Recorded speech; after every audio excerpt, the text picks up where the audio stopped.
You're listening to the Light Novel Podcast.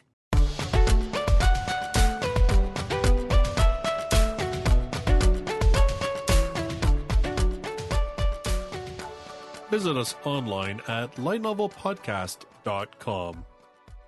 Hello, everybody, and welcome to another episode of the Light Novel Podcast. Tonight, we're going to be talking about the series Strike the Blood. This one released in English by Yen On. We'll be talking about the first 3 volumes tonight, which, if you've watched the anime, are the first 12 episodes. Tonight with me, I have Flies. Nope, Flies disappeared. We're all dying here. What's going on? Okay. So, tonight with me, I have Jean-Luc. Hello. Good evening, everyone. So pick up your tequila bottle or favorite drink and drink with us every time you hear the word senpai. No, senpai, this is our fight. All right, and I have Mirage. Good morning. I have Mirage. We have all Good died. morning. Hi. Mirage, can you hear me? Yes, I can hear you. All right, I have Mirage. Good morning. I think COVID's in the machine. And I have Flies. Good evening. And supposedly at some point, we might have Bio Gundam. The irony of all of this is that this was a series Bio Gundam really wanted to cover, and yet he's not here for some reason. Oh well. I'm sure he'll pop in on us all of a sudden. It's a bit my fault for changing the time, but... It's fine. We're recording several hours later our time than what we normally do, but again, that puts it in the middle of the afternoon for Bio. It shouldn't be that bad. Anyway, we'll do the news first, and maybe he'll be by before we actually get into the description or discussion of the series. Okay, first off, a couple of news things. First off, the general news thing. All light novel and anime are delayed due to COVID-19. There. That's about that for that news. Shortest news ever. Well, gives more time for backlog. Well, that is the one upside, I have to admit. I kind of looked at it like Yen On shuffled like a crap ton of their books later on, and I thought, might be a good time to get caught up on a couple of series. So... that's all right. Yeah, it doesn't hurt my feelings too much. JNC doesn't seem to have any problems. I haven't seen any delays on their side. Oh, yeah, J-Novel Club. Yeah, well, I kind of wonder... well, I mean, first of all their stuff is digital, so that's not affected by anything, because I'm assuming what's causing the delays on the other publishers, it's all their physical copies that are being delayed, so all print copies. Yeah, it's the printing. Yeah, and I kind of think that, like, J-Novel doesn't print their stuff in the U.S., so I wonder if that's part of the reason that they're not having as many delays is because the printing presses aren't closed down wherever they print. I don't know. But in any case, like, all the ebook editions for 7 Seas, J-Novel Club, those are all coming out as per usual. Yen On is delaying all of their print stuff, and they are still not doing any ebook pre-releases. So all their titles have just been completely delayed. I don't know if that's part of their contract. Maybe that's why they can't do ebook releases, even if, the situation like this arises. I don't know. Maybe, or it's a business thing. Beats me. So yes, it's a good time to get caught up on all those titles that you haven't gotten a chance to read yet, and all the anime that from previous seasons that you haven't watched, because it's all getting delayed. Okay, so that downer news out of the way, let's get on with other stuff. ReZero is getting a mobile video game. It looks like this is in Japan only for right now, but it's kind of interesting. So it allows you to play through some of the events and like the anime, like the storyline of ReZero, but at certain opportunities gives you a chance to make a different choice. So you can actually play like a what if story. So what if Subaru said, "You know what, Rim, I love you too." What if? What if he decided to just not go for Amelia? What would happen? So yeah, it looks like it's that kind of a game. Just take a look at the little press release. It looks like a mix of like anime portraits, and you can talk to them, but it also looks like there's some like 8-bit-ish looking exploring and stuff like that. I'm not too sure. I don't even know if we'll ever get this one released in English. Bottom tier character Tomozaki is getting a spin-off manga. This one is going to actually apparently focus on the character Nanami Minami. So if you're familiar with that series, you'll know that character. Next up, we're just blazing through these. Because there's news, there's anything really fancy. Magic User, Reborn in Another World is a max level. These are getting a manga. Like, we have this series in English, and the thing it tried to sell itself as being different was that the guy was actually a role-playing gamer, like a tabletop gamer, not a video game player. I haven't had a chance to read any of it. I have no idea if it's any good. Oh, have you? Is it any good? I liked it, but I have to say I'm about as much as a target audience as you can be. All right. Maybe I should read it. A 42-year-old tabletop role-playing gamer who always plays mages couldn't be more me. All right, cool. All right, fair enough. Yeah, okay, yeah, there's definitely a target audience there, that's for sure. A couple of things in terms of ongoing new anime seasons that will eventually come along. Sorcerous Stabber Orphen. This one, it released a remake, because of course this came out in the 80s, but they've done a remake of it. It's getting a second season. God only knows when, but it's coming. Now, it already started. What? Really? Yeah, the second season? Me. Yeah. It just continued after the first one. It surprised me a lot. It's just continued. Started like what, a week ago or something? Yeah, weird. Maybe because they just announced this. Like, this was just a news article like from like 5 days ago or 10 days ago. Oh, weird. It was I think last week. Maybe should be the next episode today. I don't know. Second episode. Or maybe what they mean is, or maybe this current core is considered part of the first season and it's getting like a third core? I don't know.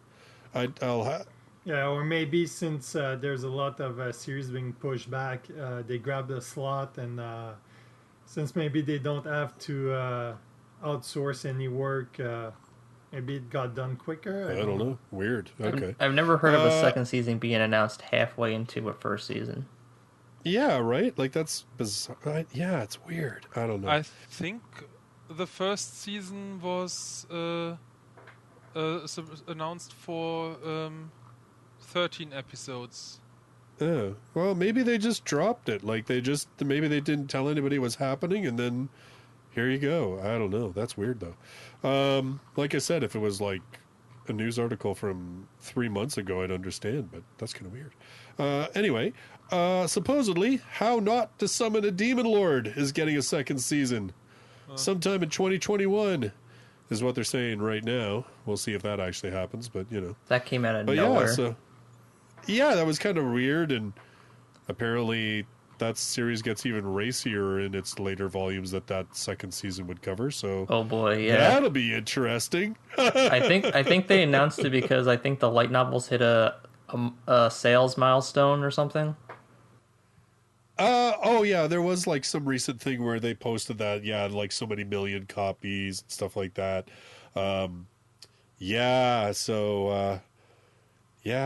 and now that interspecies reviewers paved the way, lewd series are welcome now. Well, dude, I mean, they had the whole finger banging friggin' scene in the first season. Like it paved its own way, man. Two in the pink and one in the stink. That's true. Oh, dude, come on. Oh, God. I'm going to unlock the Demon Lord from you. Oh, Jesus. Anyway. Wow. Okay. In less cringy anime announcements, 86 is getting an anime. This is definitely a series that, well, I mean, it's a foregone conclusion. We all knew that 86 was going to get an anime someday, but it's nice that it's actually been announced. It'll be very interesting to see how they do that. It's being done by A1 Pictures. Is that, if anyone's curious? Okay, all right. Well, I am interested to see how they adapt it too, because from my understanding, I've read the first book, which I thought was phenomenal, but I'm guessing that books 2 and 3 happen during book 1, like between sort of the quote unquote end of the book and the prologue and the epilogue of the book. That's what I believe somebody was telling me. Is that correct? Has anybody read volumes 2 and 3?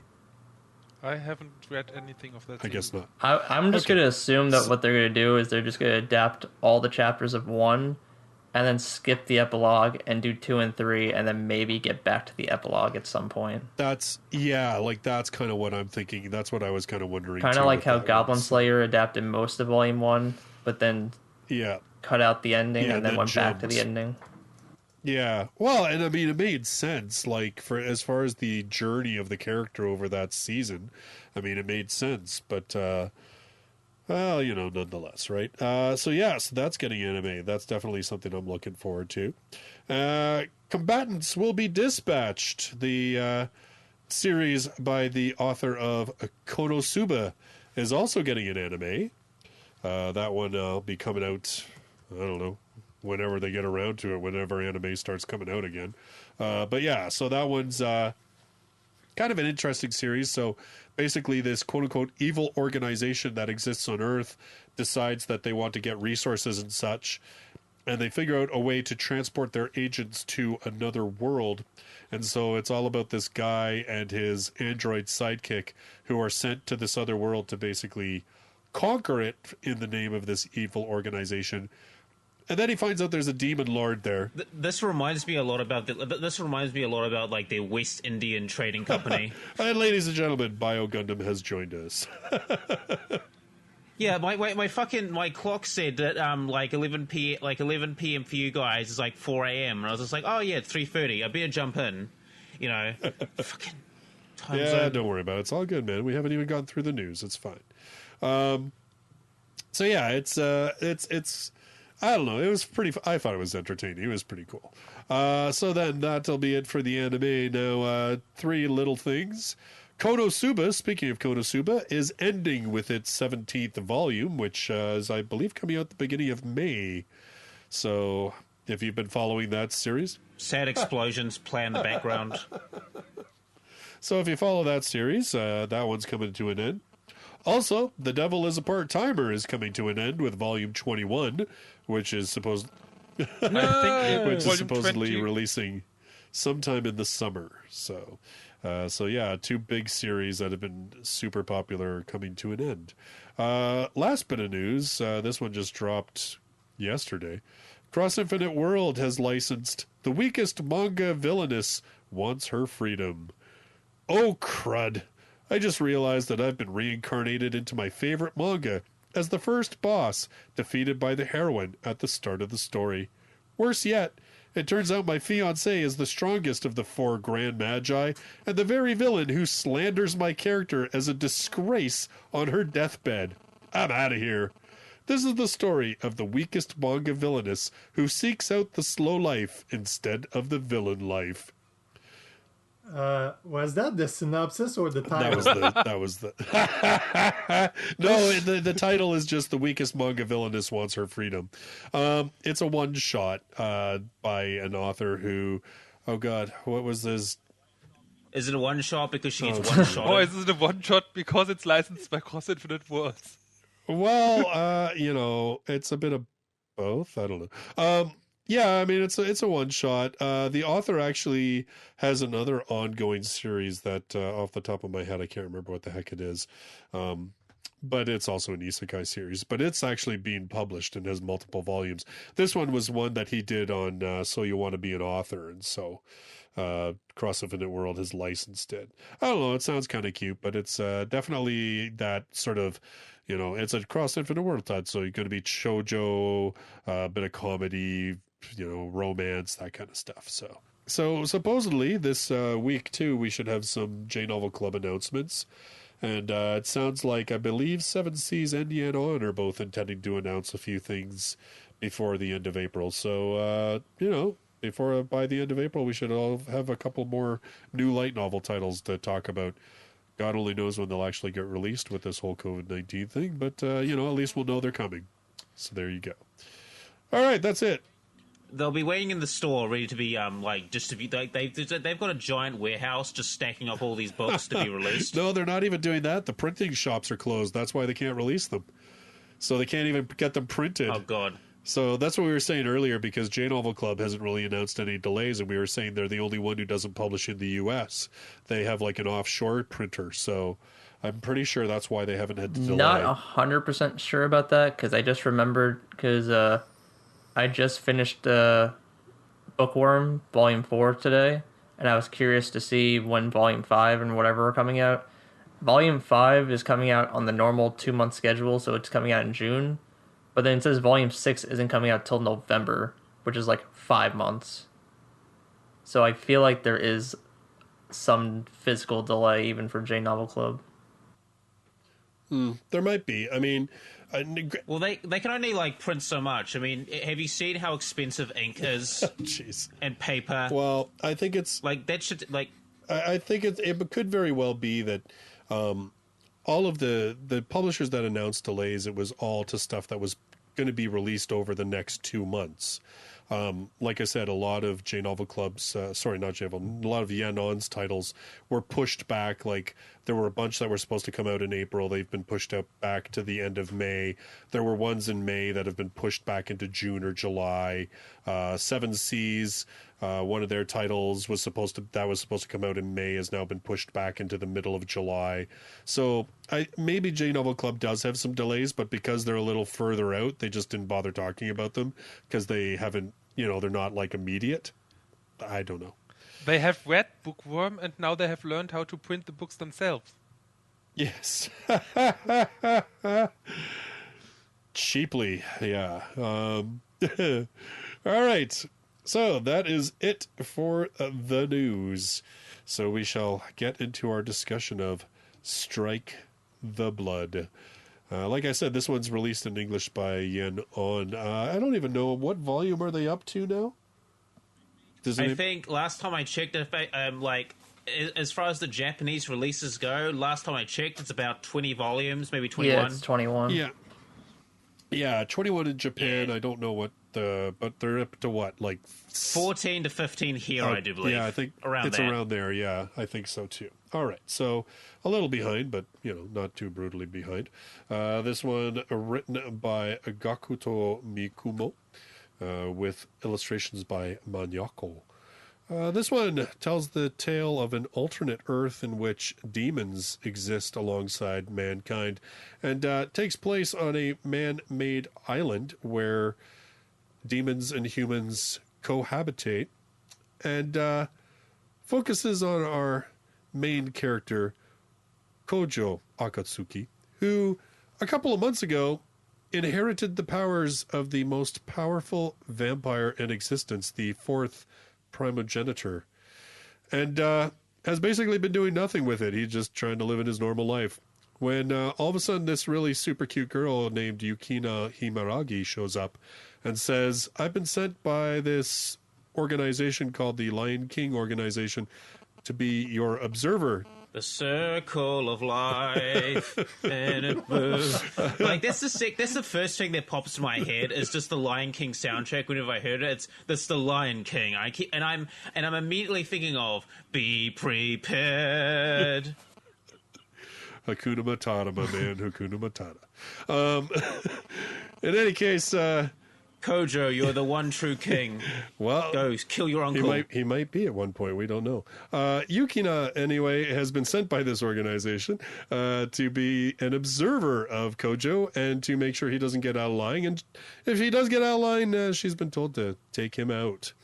and hilarity ensues. No, like it.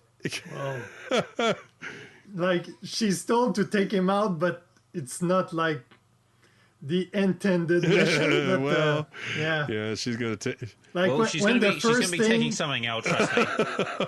Like when the first thing your superior tells you after ending you a photo of your target is he your type? Like, are you really to believe that you're to exterminate him? Really? I mean, we'll get into that. Yeah, listen, the spear is for the bedroom, okay? All right. Oh, dude. It's if he pulls the whole Twilight thing and starts ripping the bed apart. No, I'm just kidding. Anyway. Yeah, listen, it's the safety stick, okay? It's so, it's like, no, Kojou, stop. Gives him a prod. It's like, oh, okay. Exactly. So basically the whole series is all the weird crap that happens on this island, and of course all the stuff that Kojou gets drawn into because he is the fourth primogenitor. Some of them he just kind of stumbles into, others he decides that, he's got to take it and fight because it's his hometown, the people he cares about are there, and other times just bad crap happens to him because, he's the fourth primogenitor and people want to take him out because he's such a powerful vampire. So, well, technically, he's got the potential to be a powerful vampire, but he's not there yet. He's getting there. When we talk about, yeah, that's what's keep bugging me when reading it. Like they always come back with the most powerful vampire ever, and he's just starting to unlock. Look, his power, he just needs to suck the blood of some more cute honeys. That's all that matters, man. It's the once that happens, he's good to go. I was gonna bring it if later, you're gonna be the world's but, mightiest vampire, you have to be a cane bro, okay? Just level 10 potence and level 2 protean claws. That's all you need to solve every single problem. Be a cane bro. Oh boy! All right. But I was gonna bring it later, but the fact that I know that the author wanted to write a book about monsters and heroes. That's what he says in the afterword. But come on, these vampires aren't vampires. They're closer to islanders. Just cut off their heads and gain their powers. But they're like the way they describe those vampires. They're like blood drinking stand users almost. But they don't need to drink blood to survive. Oh, that sucks. They don't need it to regain magical power. They only urge for blood when they're sexually aroused. Plus, they're not weak to sunlight or garlic or any of those things. The only thing is that Kojou said I'm weak against daylight, but he's not a morning person. Basically, he just has difficulty waking up before noon. But in reality, all of that description, it's basically an immortal teenage Pokemon trainer. Yeah, that's what it is. Oh my god. Yeah, going in line with that, I mean, the vampires from Rosario Vampire feel more like vampires in this show than this series does. And I think exactly. I think that's one of the more disappointing aspects of the show, because they say they're vampires, but they're not really. It's almost like the author tries to take elements of vampirism, but never goes all the way with it. For example, in the modern day because in modern day, they say sunlight can kill vampires, but in the old wives' tales, sunlight didn't kill vampires, but it either weakened them or make them incredibly uncomfortable. So why not have that? Or vampire, the thing is that this author is he's sanitized the idea of being a vampire. You don't need if your character's a vampire, you don't have to make them so overly cool and badass, because a vampire is already a badass, okay? Unless you're the person who writes Twilight. Fuck that bitch. I don't know if it's a Japanese thing, because there are other series that I know that also are about vampires where the whole sunlight thing doesn't really matter. Like like in Seraph of the End, even just scrub vampires are out in the sunlight at times, and it doesn't seem like it does anything. They have special rings. Well, they have special rings in Seraph of the End. If you remove the ring, they burn. Well, definitely there is a different concept of vampire if you look into the Eastern culture. I'm just saying this is like I know they have a different concept to it, but really this does feel like vampirism light. Yeah, like it's vampirism with none of the downsides, and I think that's awful because if you look at some of the best vampire fiction out there, all right, like Bram Stoker's Dracula and stuff like that, like. What makes it so good? What makes, like, for example, Bram Stoker Dracula's such a good story? It's not the fact that Dracula is some sort of badass. Like, what is it? Come on, in the audience. Well, it's basically because he's a monster that just clings to his humanity, and it's like excellent. That's the thing. That's it. Humanity. Oh. That's right. But, I was going to say it was because it was kink, but because it was written as a monster, he got away with it. Anyway, but the thing is that majority of vampire stories, it's talking about like the loss of self and trying to reclaim self. And I feel like when it comes to that element, like that aspect of the vampire, all right, like this show just completely fucking fails at. Like, because where is the hunger for blood? Where is the I cannot go out during the day? Or where is Kojou stalking in the night and like grabbing some person and like fucking draining them of their lifeblood? The hunger for blood is there, but not in the intended. And you have to admit he has trouble to be on time to school. Yeah, well, that's a big problem for him. Well, and of course they've set the whole thing up that his younger sister, if she found out that he was a vampire, would completely freak out, and he's trying to hide it from his friends who, let's face it, all of them except for one girl know that he is. But it is obviously they have written vampires to be in a way that this can be one of the typical shonen feeling type series where it's a battle high school, right? You've got the quote unquote average high schooler who develops superpowers that then has to fight the forces of evil. But if the kid can't go out in the daytime, he can't be a high school student. So that kind of blows that whole like template to crap. So you can have night school. Night school. Well, okay. And he wears a hoodie. I mean, you can just have his hood on like an edgelord during the day. Teacher. And you don't have to call it vampire. You can call it basically anything else.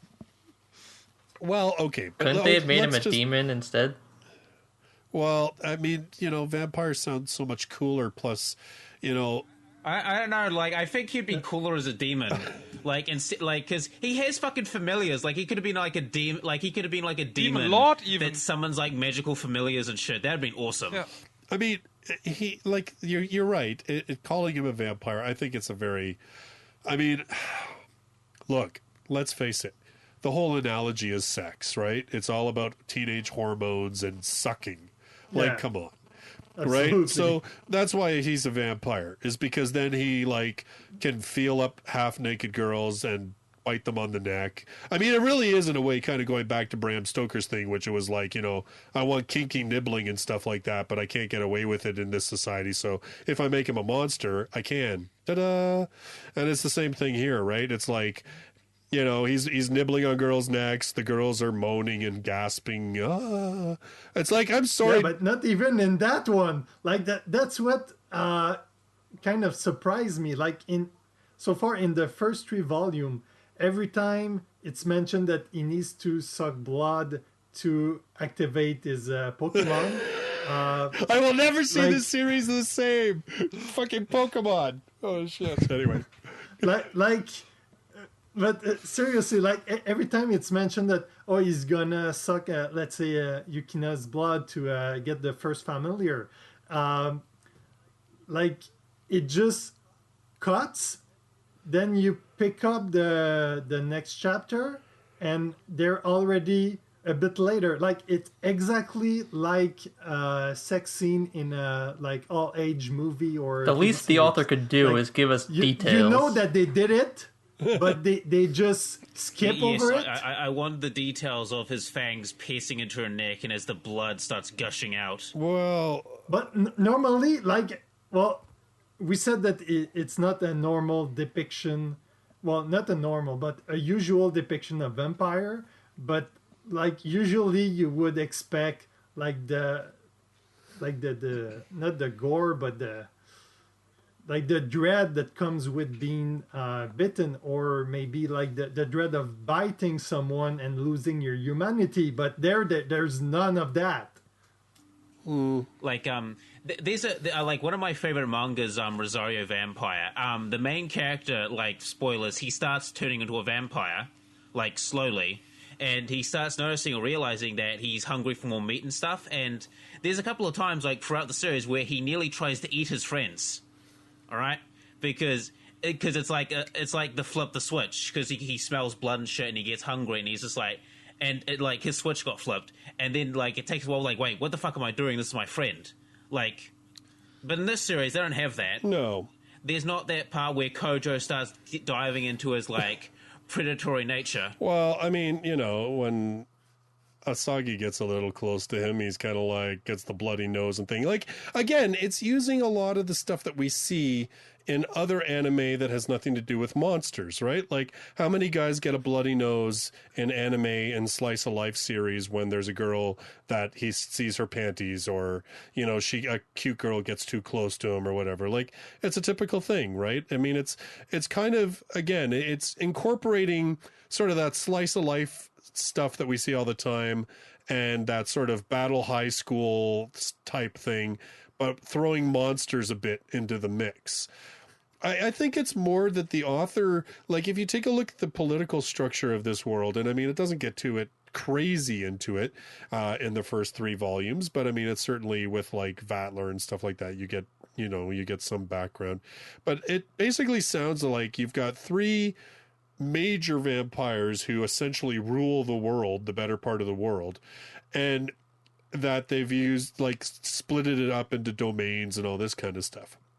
And I think that is one of the reasons that it's a vampire, that Kojou's a vampire, is because that's the whole thing. The Fourth Primogenitor is supposed to be like this wild card because they aren't part of the 3 great houses that made the treaty with humanity, blah, blah, blah. Like, and when you really think about the way that monster lore has been created, I mean, vampires do have kind of over the years become almost that sort of pseudo-ruling class of monsters. You know what I mean? Like, because they aren't just brainless beasts, because they are still able to be sophisticated and intelligent and everything else, basically superhumans, they kind of have that sort of ruler aspect to them.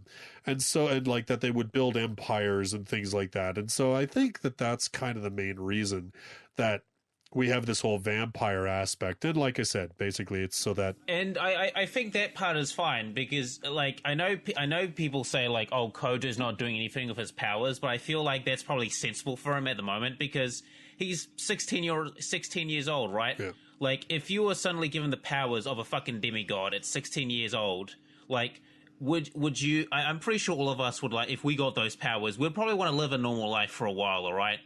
I mean, what's a couple of years? That's a drop in a bucket when it comes to immortality. Yeah, I mean, it is definitely... Yeah, it is... The series where we are in it when it starts, like with these first 3 volumes, I mean, that's what you have to remember. Like regardless of where the series goes down the road, I mean, at this point, Kojou really has 0 control over his powers, which means he has absolutely 0 desire to even try to use them. He has a life that he wants to lead, and so he's just trying to lead his life. And, you know, it's because he gets drawn into this world that he starts having to use those powers. I think it's the quote, like Stanley had a quote, you know, with great power comes great responsibility. Like, eventually he becomes so, like, because he has so much potential and power, like he just cannot be ignored. And well, now he has responsibilities. Like, is he going to shirk his responsibility? Because, you know, he is now the Count Dracula of the area that he lives. Like, he is the alpha predator. Enter my island of your own free will. I feel like if he thinks if he gets involved and starts getting more involved with this stuff, I don't think he wants his sister to be put into danger, because, you know, she kind of lives in the same house as him. Well, yeah, there's definitely a desire on his part to not upset the lives of the people around him. And I mean, that's part of the... And I think that's probably like a very mature thing for him to do right now, because remember, he's 16 years old. He doesn't know how the fucking world works. I mean, he doesn't know anything about politics or military or anything like that. Like, what the fuck does he know about building an empire? He doesn't. I mean, He that's beyond know him most right things at the moment. that most other characters do know about the world. So, Yeah. Well, that's what I was going to say. Like, that's the irony. When the warlord of Europe first comes up, he acts as if he's never heard of him, even though he apparently rules a third of the world. Well, I mean, he's this. Yeah, I mean, again, like you can see that. I kind of get the feeling with Kojou that he has lived his life somewhat in blissful ignorance. You know what I mean? Like he doesn't seem, despite the fact that he lives on this island, I don't think he's really made much of an effort to see what the rest of the world is like outside of that island. You know what I mean? You can tell that there's like a disinterest to get involved in the greater world politics and the world stage and everything else. Like, he just seems to be that character that, you know, is going about his business. But you see, if you were turned into one of the primogenitors, you would expect that you would at least Google the word primogenitor. There's some truth in that, but like I don't know. It's like there's still a lot of stuff we don't know about how he became a primogenitor, but I think there's a lot of stuff in there that has to do with him maybe just don't care about his situation. I don't know. It could be a bit of apathy. I think there's a... I mean, it makes... It possibly could be apathy, yeah. It makes sense for him to lay low, because, let's face it, he does have the powers of the primogenitor, but he doesn't. He's weak as shit at the beginning. He doesn't have any powers except for a bit of strength and his regeneration. Yeah. And no, actually, he's got like superhuman physical abilities and shit. Like, he's stronger, faster, tougher. He can like he can regenerate, and I think he can, like, his senses are sharper as well. But other than that, like, he's only got like general superhuman abilities. But at the beginning, that wouldn't help him against any of the enemies he faces. Without and that's and that's the point, and that's where, like, admittedly, where the series becomes a little bit of a bog, because it really is like a monster of the week type series where, you know, we have to have a new challenge for Kojou to face so that he can bite some girl, get some power, and then kick the bad guy's ass. Like, that kind of seems to be the routine that the series falls into. I know it's very much in that routine until at least the 7th volume. I don't know whether it jumps back into that, but, you know. As someone who's like read up to 14 volumes, it kind of breaks away from it. That would be good. And sometimes goes back to it it does break away from it. Like, some of the volumes that comes up, like, it actually brings up a conflict that was mentioned in like another volume. Like they do return back. So some of it isn't just like random monster of the week, like lol, like this is not connected. Like, some of it is connected. Right. Yeah. And they do like come back to it. So that's why I'm continuing to watch it, because what I do like about the series is sort of like you're seeing, like, you know, you're seeing, like, it's like watching Count Dracula become Count Dracula. You know, you're watching him become the badass that he became. And I think that's cool. Yeah. Like, I think that's a cool idea. You're seeing a guy who is coming into his power.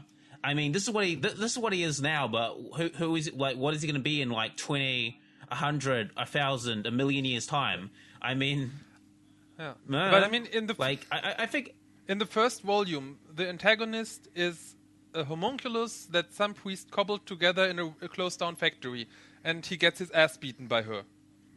Yeah. Ass kicked by her. So that's not what you imagine. Still, everyone calls him the most powerful vampire on Earth. There's some disconnect between those two things.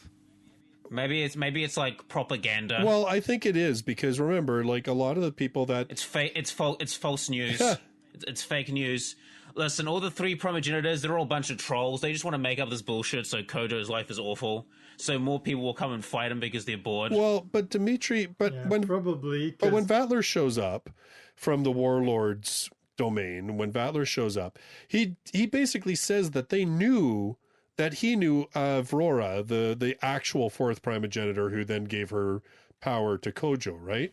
Yeah. So I kind of think that when people are saying the most powerful vampire, they're not basing that on Kojou himself. They're basing that on the reputation of the Fourth Primogenitor. You know what I mean? Like, they're not sitting there going, "Oh yeah, this guy's the most powerful vampire in the world." They're like, the Fourth Primogenitor, from what we hear, is the most powerful vampire in the world. So therefore, he must be. I think that's where they're clearly referring to the previous one, who then gave their powers to him, who's inexperienced. But then let's go to Volume 3, and they're developing that angel weapon, that human angel weapon, and then what do you do with a new weapon? You test it against a being who you think is the most powerful being on Earth. That's not how product testing works normally. Well, they do the same in Volume 2, like the supposedly godlike weapon that they mass produce. Well, let's just send it against like the most powerful vampire. Let's test and this then shit. in the end, what could clearly go wrong? What could clearly Don't go you wrong? usually send it against something weak and then work your way up? Yeah, they're going the complete wrong way. And in the end, those weapons get defeated using only a tiny fraction of what the true power of the Fourth Primogenitor would be like. And technically, he doesn't even defeat it himself. He does it because Asagi put sort of that, like, virus into the command code. Yeah. So, I mean, it's not even like he entirely defeats it himself. Yeah, but if it were the real Fourth Primogenitor, the previous one, then contest. Dude, if Kojou had all his fucking powers, all he had to do is like flick his finger, and the thing's destroyed. I'd be like, oh, no, that means that all those people who are sending those machines or weapons against someone they think has the power of a primogenitor, they're just throwing their weapons away. Because that's basically what it is. The series is inconsistent in this way. I think with, like, okay, not so much maybe the angel, but in terms of that weapon in the second one, and I'm not even going to try to say the name of it because I'll butcher it. In terms of this... Just call it, like, the plot device.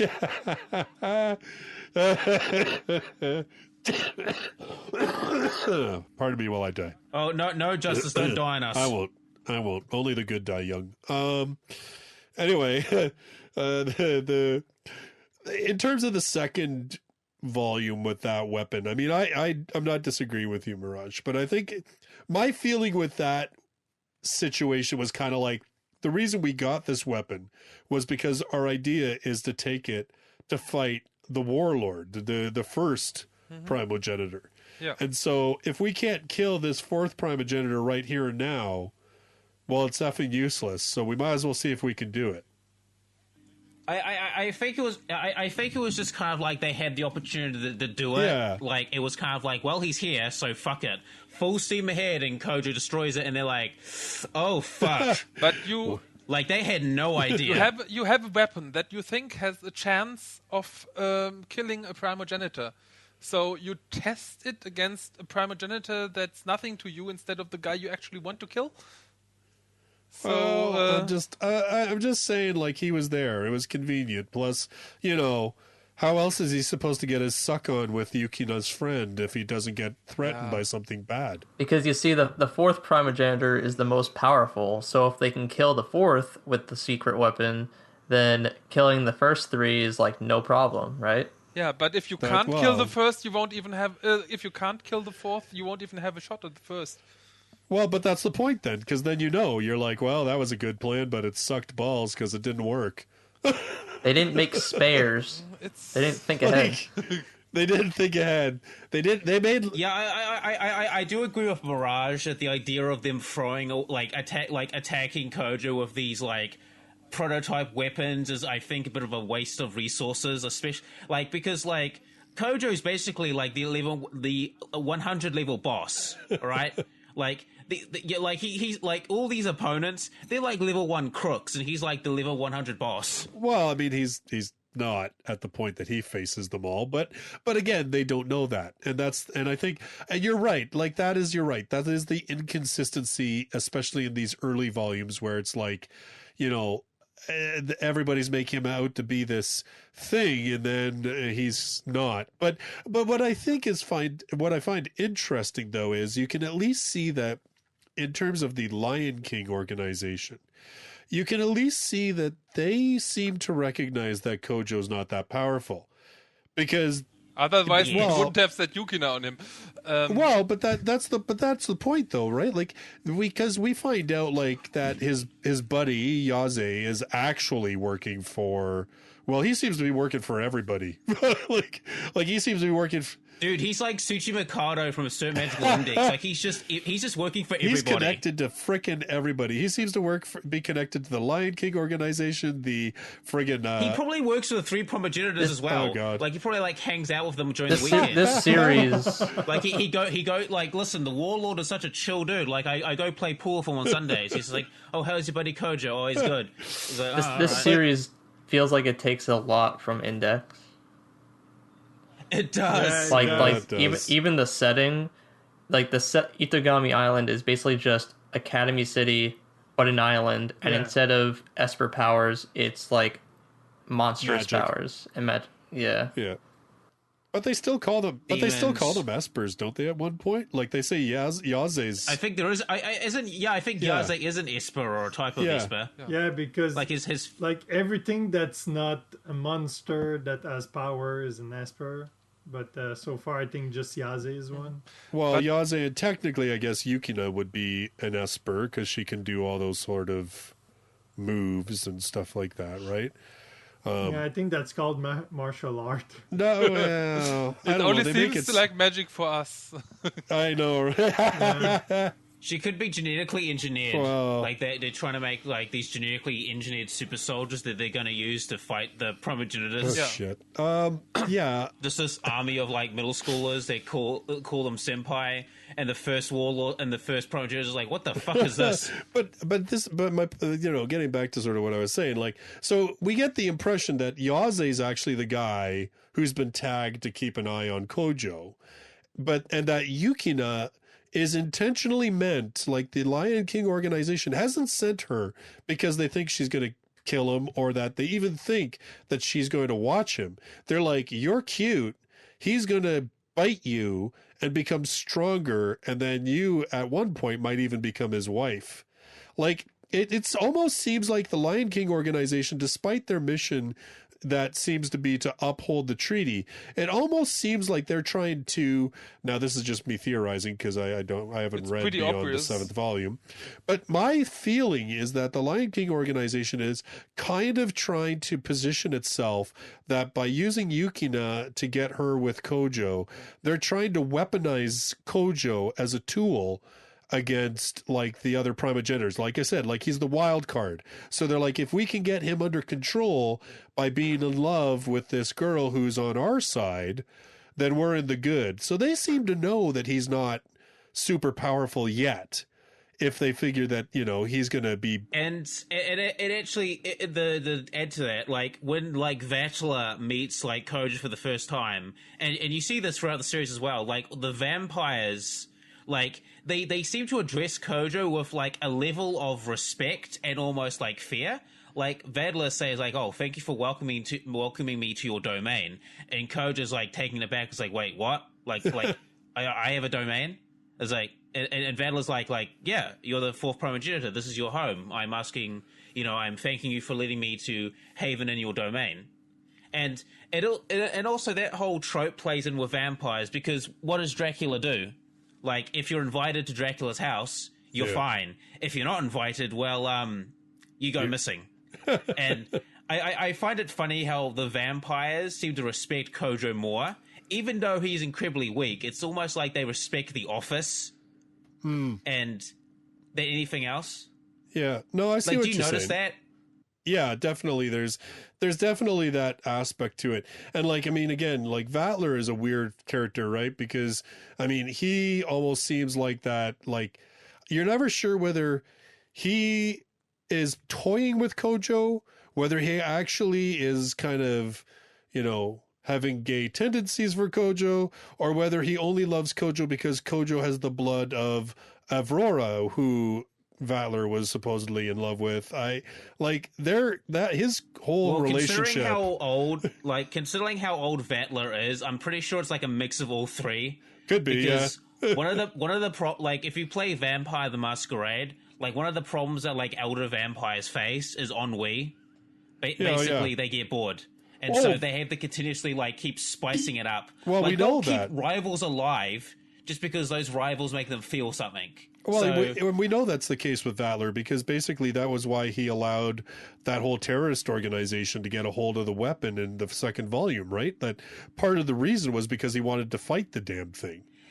He smuggled them onto his ship, by the way. That's what I'm saying. Vatler is actually one of the most believable characters in the series, and that's saying something. Yeah, because he acts like an uber powerful vampire. Yeah. He's like, I'm so fucking bored, I'm gonna bring a terrorist organization that wants to kill me to an island to get this weapon so I can fight it. Because I want the thrill of combat. Also, did we not mention that also Vadler is also a cannibal as well? Yes. Well, we haven't mentioned that, but we should, yes. And again, that sort of seems to be the same idea, right? That he's not even killing other vampires just for the sake of getting stronger, because they said he killed, second generation vampires? So technically they're weaker than he is. But he's killing them. No, they're stronger. No, I thought he was a first generation. He would be. No, is he third? They said that they were one generation above him. So basically, thought, they were stronger. So he ate two of them. Yeah. So he gained power that they is had the closest to a primogenitor. Yeah. But I think he killed those in a war. Vampire, so.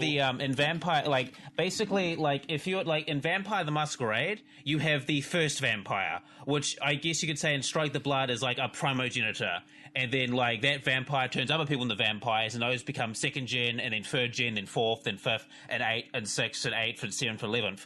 And each generation of vampire is weaker than the next. Yeah. So basically, Vatler, he's like a third generation vampire, all right? He's like the primogenitor is like his grandsire, and this guy like diabolizes two second gens, and basically he is like a second gen, almost first gen, like primogenitor in terms of power. Mm-hmm. Yeah. So basically, the further removed from the originator of vampires you are, I think the weaker you are, and that's the thing in Vampire the Masquerade, and I think it's also the thing here in Strike the Blood. Like, the further separated you are from the primogenitor, like if you're a vampire, the weaker or the lower your potential is, because the blood starts thinning out. Yep. I get that. I get that impression too. I mean, like, imagine how fucking insane this is. This is a vampire who's like, not only I'm bored, I'm also gonna fucking diabolize fucking other vampires because fuck it, I'm not so sure if and I think he wants to eat Kojou too because yummy, yummy. I'm not sure if that's an unusual thing in this setting.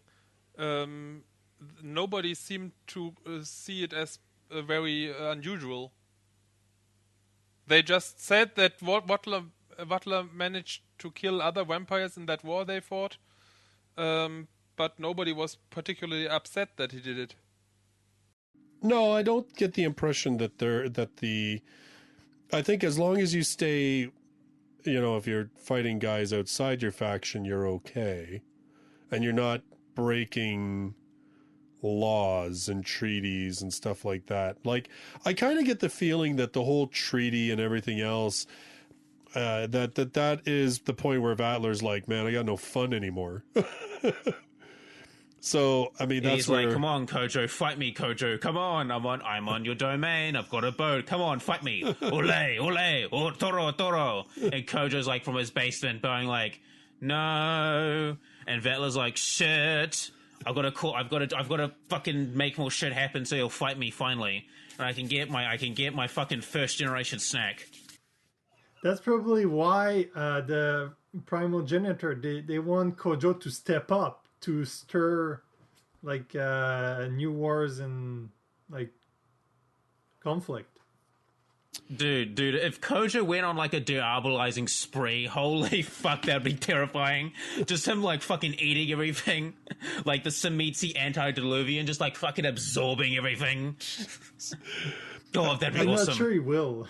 Well, I mean, this seems to be I kind of wonder where this character journey goes with this whole thing, right? Like, I mean, it's like you said, Bio, often the whole tale of vampires is that whole movement toward or away from humanity, or trying to regain humanity or retain your humanity. And as you said, that never really seems to be that big a deal in Strike the Blood, certainly not in these first three books. The character journey in this is harem building.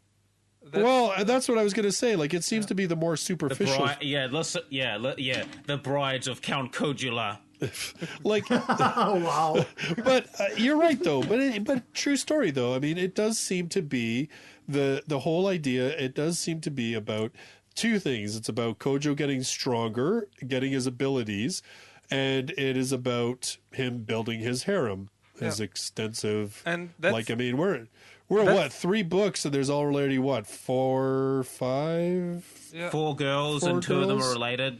Well, 12 familiar, 12 girls. Right, that's what I was thinking when they said how many familiars he has. I was counting that up. I'm like, damn, that's like a hefty harem, man. Like, that's legit. Don't worry, don't worry. With the high levels of fortitude, potence, and celerity this guy that Kojou has, he will have surely enough stamina to satisfy all 12 at once. Don't worry. That's the main problem. The main problem I have with this series, the world setting, is something that I think is really interesting. That you could do a lot with, and the characters that they put in this and the way they tell this story, that's so inconsistent with it. That's it's so much slapstick, and the story is repetitive in every. In every volume, it's the final battle works out exactly the same. The drinking game, senpai, this is our fight. The same line even in every volume. Well, it's and Kojou's like, shut the fuck up. Like, it's less annoying in the book than it is in the anime. Like, in the anime, geez, like, Yukina, like... senpai. She just spout the same words over and over and over again. I mean, most of the girls are pretty... Senpai, suck me dry. Most of the girls in this anime are pretty annoying. Yukina is okay if it weren't for the senpai. That other girl...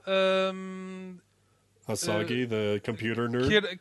Asagi is okay. She's the only one I have no problem with.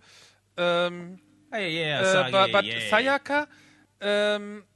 the first time she meets Kojou, she outright tries to murder him.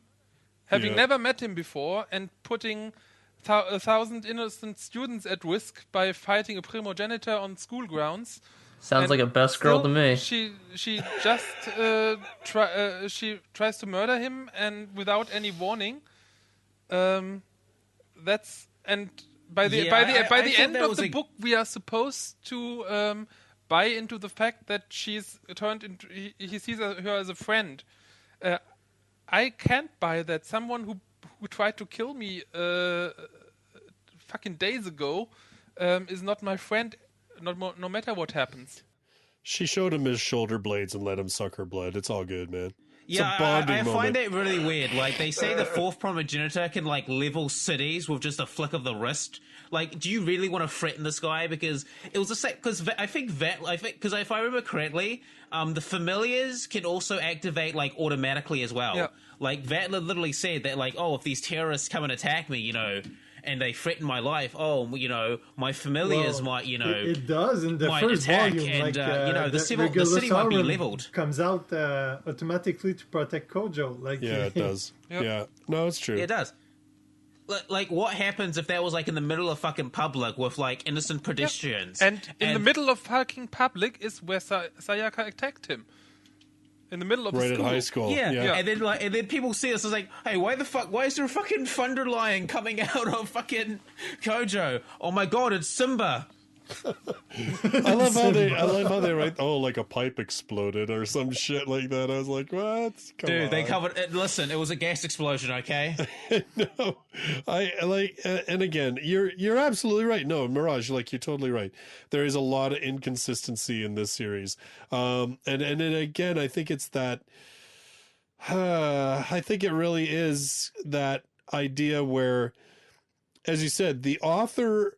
I think the author, and I mean, I've got to be honest, this is not like my favorite written series. Like, I don't think the author's a particularly great author, but nonetheless, I mean, we all have to start somewhere, all right? Like, No, like it's for a okay. first-time book, this isn't bad. Like, I find it enjoyable. I'm It's not, fine. Look, I'm not saying it's horrible, Is this the But- only thing he's written? yeah. as far as I know. Like, as much as I'm nitpicking, like, I really enjoyed it. But there's a lot of stuff to nitpick. It's more of like a don't think too much about it kind of For series. Sayaka, That's- that's the problem. exactly. That's something I'm not able to do. I'm not able to just turn off my brain and ignore anything. If it's a series like Konosuba, everything is fine. You can do as much stupid shit as you want, but not in a series. Isn't that the point of Konosuba? Like, it is just stupid shit. Yes. Well, I mean, Well, because yes. that's a comedy But series Strike with the a bunch Blood- of Strike absurd the Blood characters. is not supposed to be a comedy series. It has a serious backstory. It has a more or less thought out background for the world. I'm not that far into the series, so I can't say how it continues. But there are so many inconsistencies. Like in Volume 3, you have this organization who's conducting battle tests of living weapons right over the city. You could say, okay, you're in an island, you're in the middle of the ocean, you can't do it anywhere else. But then, literally 2 chapters later, you find out they do have an island, a deserted island, and they use it for live weapon testing. That's the fucking reason why they bought that island, for live weapon testing. And when they have 2 live weapons that they are going to test, they're doing it in the middle of the city. Not once, Well, but several times. Obviously. Because Kojou can't get involved if it's happening out in the middle of the ocean. Yes, but Come on. that's something. Listen, it's so outside his meta. domain. Like, as long as it's outside his domain, he doesn't give a fuck. Yeah, it's just something where I say the author just didn't think this through. Yeah. Well, and Yeah, it's, that is true. and it's the same thing, like, the character of Canon, right? Who becomes that angelic weapon. By the time Kojou meets her, she's well on her way to being at that, like, fake angel level. And yet they're still letting her just, go wander around free, go to school, and, just do all this stuff. Like, we've invested Don't tell millions of anyone about the dollars. illegal experiments. Right? Like, don't tell anyone. Like, That's a bit like the gripe I have with Volume 3 is that, like, the first chapter is basically about Asagi, and the second one starts about Nagisa a little bit, and then he goes to a stalker at school to make sure that she doesn't get any boyfriend or stuff like that. And like at the end of the second chapter, it's there that Canon makes her appearance. Yeah. And just like in the middle of chapter 3, suddenly you learn that she's like the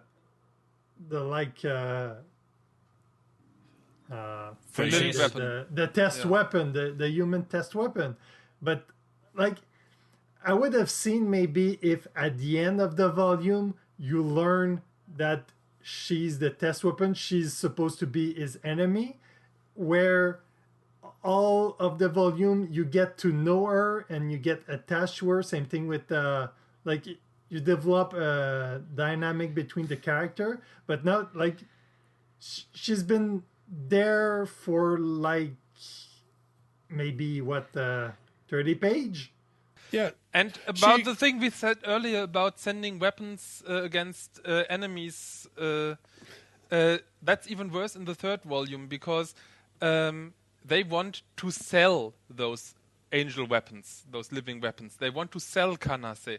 And before they send her against Kojou, the developer actually literally says that he won't be able to control her afterwards. Once she's going, once she finishes her her evolvement, her evolution, she's going to be uncontrollable, and she's a one-shot weapon.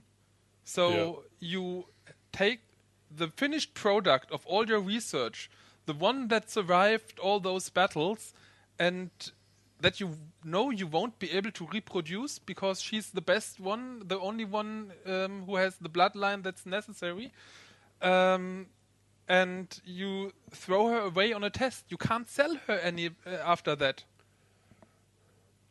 That just sounds like really bad business practices. Yeah. Yeah, I'd like to see the sale pitch for that. Here, we had this really powerful weapon. We can't control it, and it just one-shots itself. It destroys itself. Yeah, that might even be useful for certain goals, and but after she's already gone, you won't be able to sell her. That goes against anything you made her for in the first place. Yeah, especially like if the test fails and the Primogenitor like fucking kills her and eats her, like you've just spent all this money and resources. By the way, I find it really weird how they took him to the fucking island where they're doing the testers. It's like you're running a business company and some random fucking high schooler comes up with his friend and says like, "Hey, can we go to your top secret weapon testing platform?" And you're like, "Sure thing. Do you want our company secrets as well? Oh, sure. Here, have some stock as well. Would you like a COO position as well, kid?" Yeah, but they developed that weapon to be specifically Primogenitor proof until Kojou takes out the rabbit. Yeah, and I don't know what their standard for Primogenitor proof is.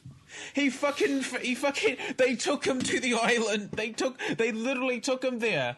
It's like with the second one, I can justify it of that, like, hey, it was an opportunity, but like the third one, like, what the fuck are you doing? You're showing him all this fucking shit. And just by accident, that's the same island where the princess washed up to. Well, of course, because, you know, again, he's got to have a new cute girl to bite, because, duh. We were talking about we mentioned that Kana and the other cute girl are auntie and niece. Yeah, well, that's a whole other... So, if it was one of those things, it would be okay. Every novel has an inconsistency or other, but Strike the Blood just has so many of them. Well, I think part of the problem, and again, this may be because of, especially these early volumes. I mean, it's an author with a little less experience and stuff like that. I don't know. I don't know how he is. I checked. He's written a few other things. Oh, what did he write them before Strike the Blood? Yes, he wrote. The most famous, more well-known series he wrote before Strike the Blood was Asura Cryon. Oh, really? Oh. Huh. That's it. Well, then I take back all of my that I was going to give him the benefit of the doubt. Because What an ass! No, that was kidding. 14 volumes, and he finished that in 2010, and Strike the Bullet didn't start till 2011. So he wrote a full long running light novel series before he even started Strike. Wow, interesting. I might have to reevaluate my feelings on this. But well, I was going to say though, like I kind of feel. When you're talking about the inconsistencies in terms of people approaching Kojou and stuff like that, I kind of feel sometimes that the author is writing people facing Kojou as if, like, he wants to build this character up that, oh yeah, he's going to be OP as hell, get out and everything, but he writes characters who face Kojou as if they already know that he is not that strong. You know what I mean? Like when you were talking about the whole thing with Sayaka facing him at the school, it was written basically like the idea that she knew that he wouldn't be able to pull something out. But at the same time, how would she have known that? Like, there's the other inconsistency, right? To the contrary, they write all those characters as if they thought he was a lot more powerful than he actually is, and they still go up against him. Yeah. No, you're absolutely right, and it is a, yeah. I don't really have anything to say, especially knowing that he wrote a 14 light novel series before this. I'm kind of like, well, yeah, you don't get a pass. Sorry. Dan, this podcast is so negative. We need something positive to balance it out. Well, I think it's one of the most negative we've done so far. Well, I mean, you know what? I think it's easy to... It's an easy series to poke holes in because, like Mirage said, there's a lot of inconsistency. It has a lot of, very anime trope, the bloody nose, and, I only feel like sucking blood when I'm horny and crap like that. And the first 3 volumes follow the same pattern of storytelling from start to finish. Exactly. About the nosebleeds. Every time he gets a nosebleed, he says, "Oh, you misunderstand. Or he thinks she misunderstands. I don't get this nosebleed because I'm horny, a pervert. I get it because I'm a vampire." But no, he does get this nosebleeds because he's aroused, just like any other anime character that gets nosebleeds. Yeah, well, that's what I'm saying, and that's where that seems to, like when we're talking about this series, you're right. It borrows from a lot of things, right? The whole nosebleed with a cute girl thing. That is an anime trope up and down all over the place, especially in slice of life type series. So that's been taken.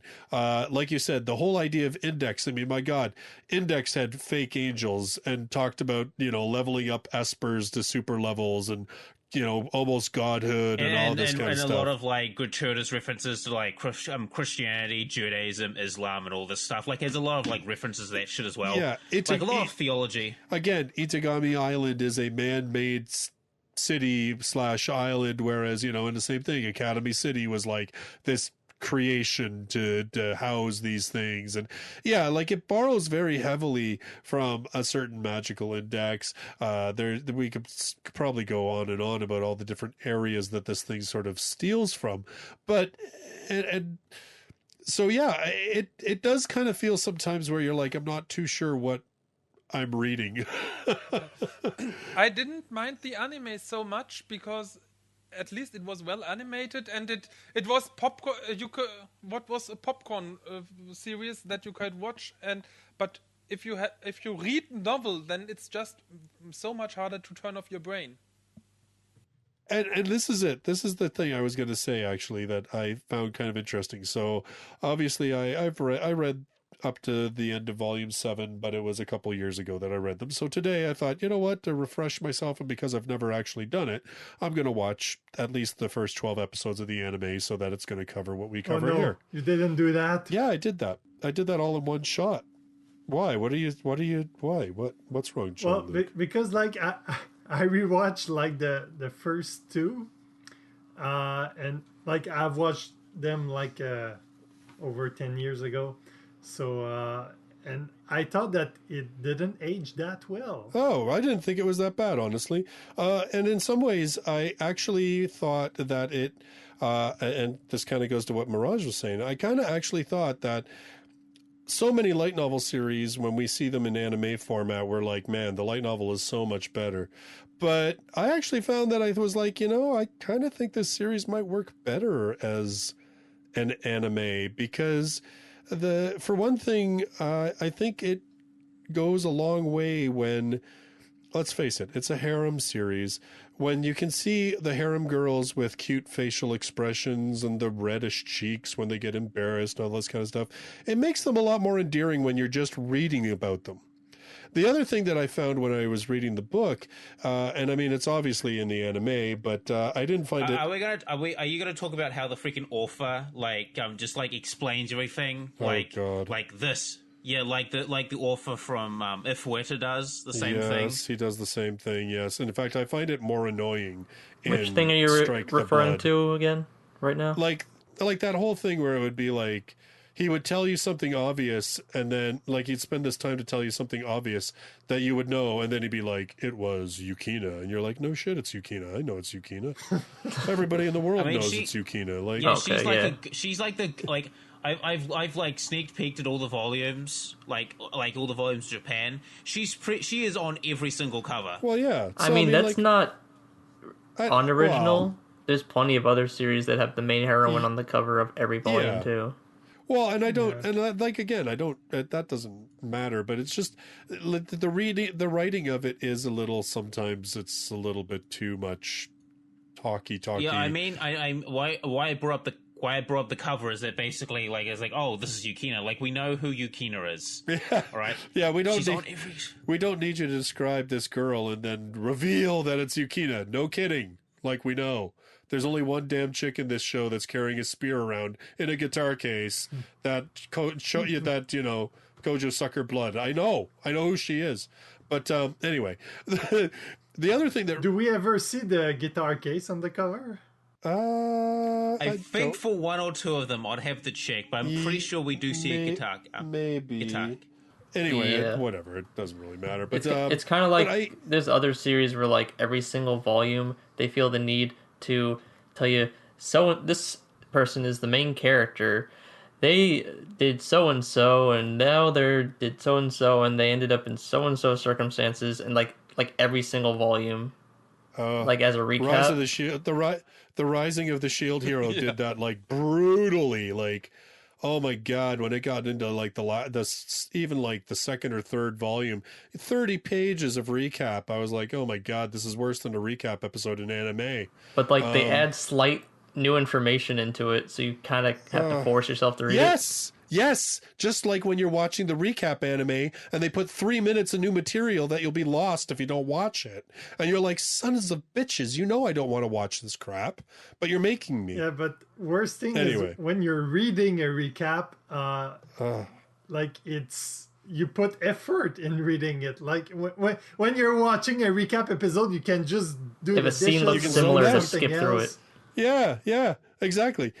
But anyway, what I was going to say, the one thing that, actually what I was going to really say that bothers me, and I mean, it bothers me in other series too, but for whatever reason, I really found that it bothered me in Strike the Blood. So you have this dude who is this superhuman vampire, and okay, sure, when we start off, he's not able to do as much badass stuff, but I mean, let's face it, the dude could basically do whatever he wants with any human person. They're not going to stand up to him. So we have this guy who is fighting back these vampiric urges whenever he sees a cute girl or whatever. And, he's trying to be a gentleman, and he's trying not to get involved in these situations. I mean, there's that scene in what was it, the second book where Asagi's on top of him when he's in bed because she's trying to see if he'll, she can catch him with honey. Anyway, all this stuff, and everybody calls him a pervert, and I'm like, this guy is not a pervert.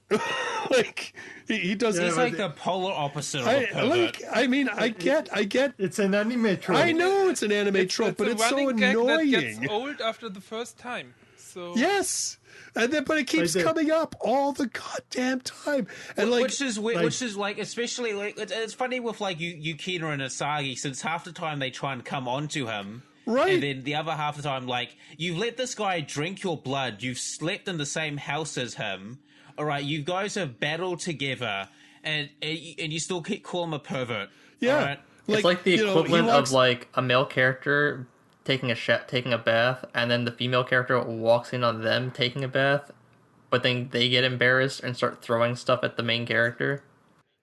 Yeah. Well, I mean, you know what?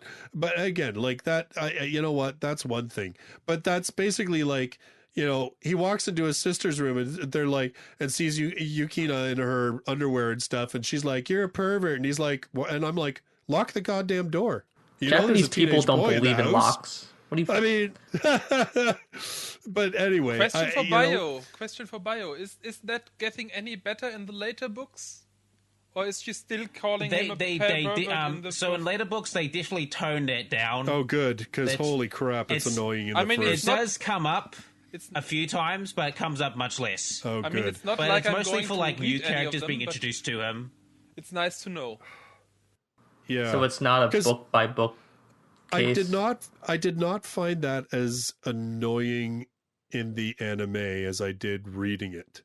Like if they kept doing it, and like from what I remember, they do it less and less as time goes on, which is great because like as the series goes on, like it starts becoming a bit more bigger and the story becomes more grander. Like it isn't just like Count Kojou dealing with, you know, people like the affronts on his domain. It's now Count Kojou going to other places because, you know, there's shit that's going on that will affect his domain.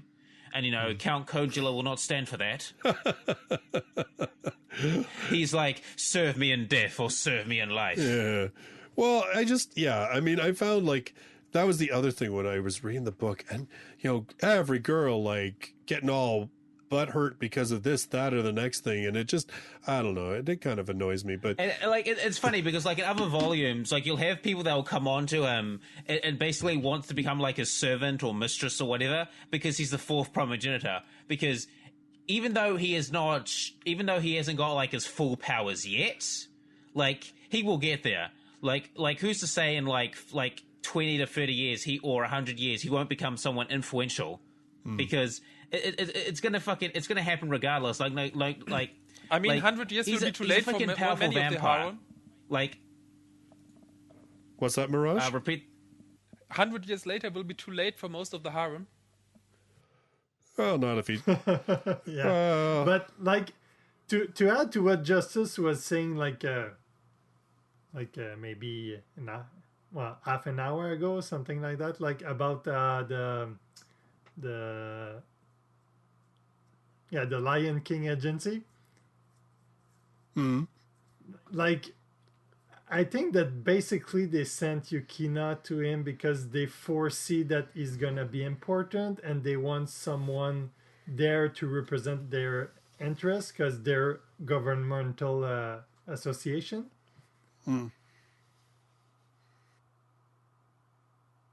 Well, they have like they seem to have like kind of like a priest, or maybe they do have like a divination magic or something. Maybe, but usually if you want to make sure that someone of your organization hooks up with him, you'd send a dozen and see who sticks, and not one chick that's let's face it, if you send one chick to observe a guy, the odds that he'll end up with her is not that high,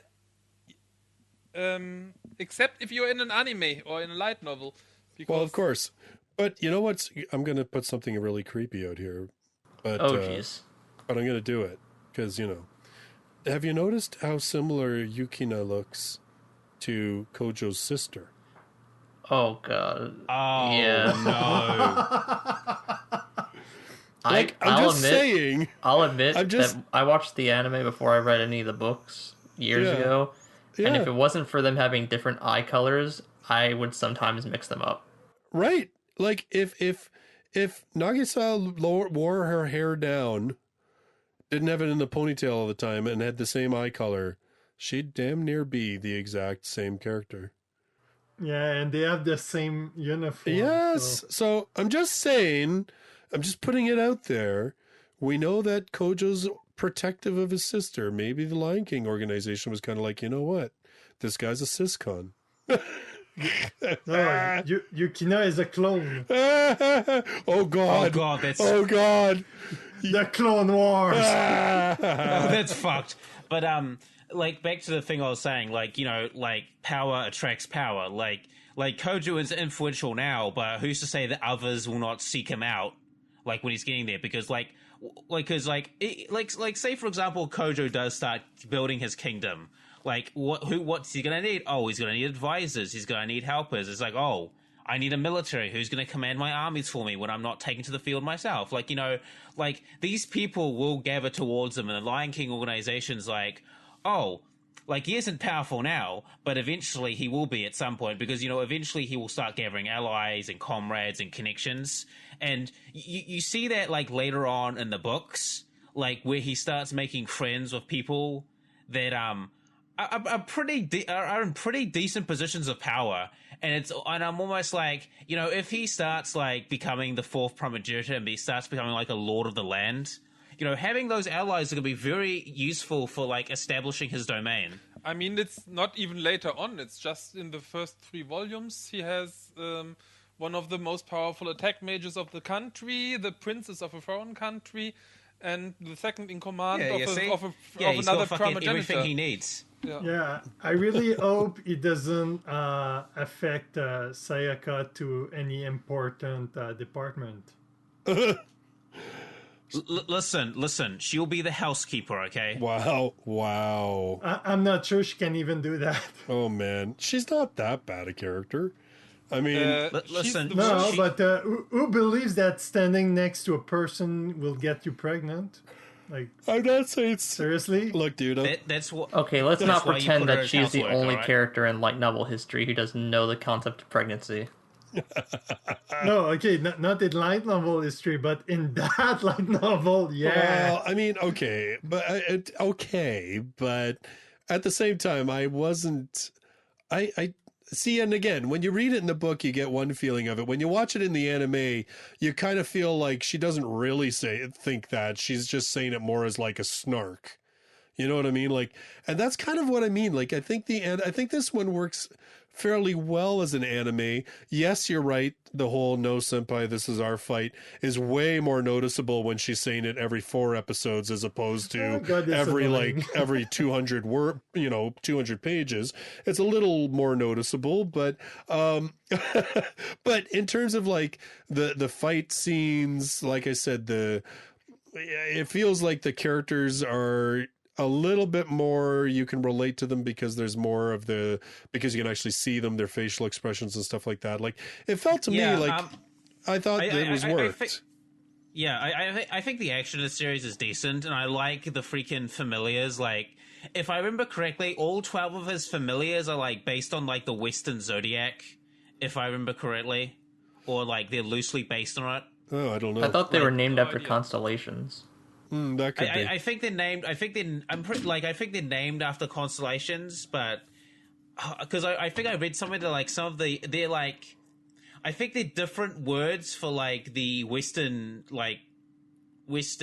zodiac. Like, because like if you like, let me have a look. Let me grab up a picture of all his familiars. Well, you have like the lion, the unicorn. Yeah, like let's not go too two-headed ahead. dragon might be like